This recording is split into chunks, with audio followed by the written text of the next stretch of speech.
Opposition leader Peter Dutton has signalled his support for the continuation of live sheep exports.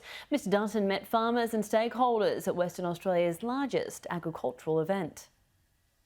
Western Australia accounts for 80% of the nation's live sheep exports.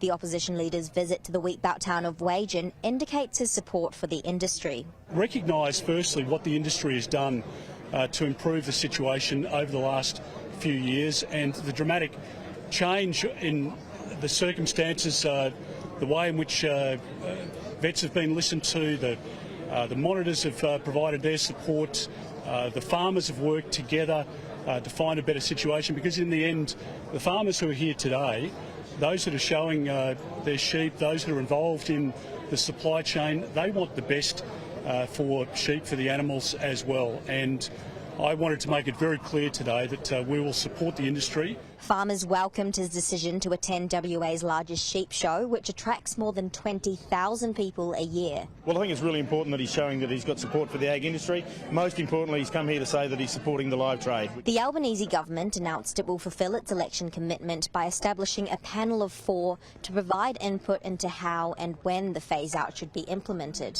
I think the reality is that the Labor Party's already made their mind up, and they're going through this pantomime. They have a particular audience that they want to please in inner city Sydney and inner city Melbourne and in Canberra.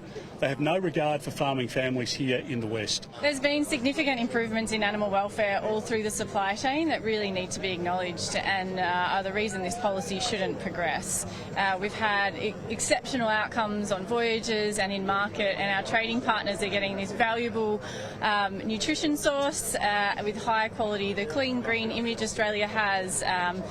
We should not leave that market for another country to fill the demand. The independent panel, chaired by former Chief Executive of the Murray-Darling Basin Authority, Philip Glyde, includes WA Agriculture Minister Sue Middleton, former Federal Minister Warren Snowden and former RSPCA CEO Heather Neal. They're going to couch it in terms of animal welfare. The animal welfare standards are all very high. The panel of 4 will provide its report to the Agriculture Minister by September this year, but it's unlikely the phase-out will come into force until after the next election.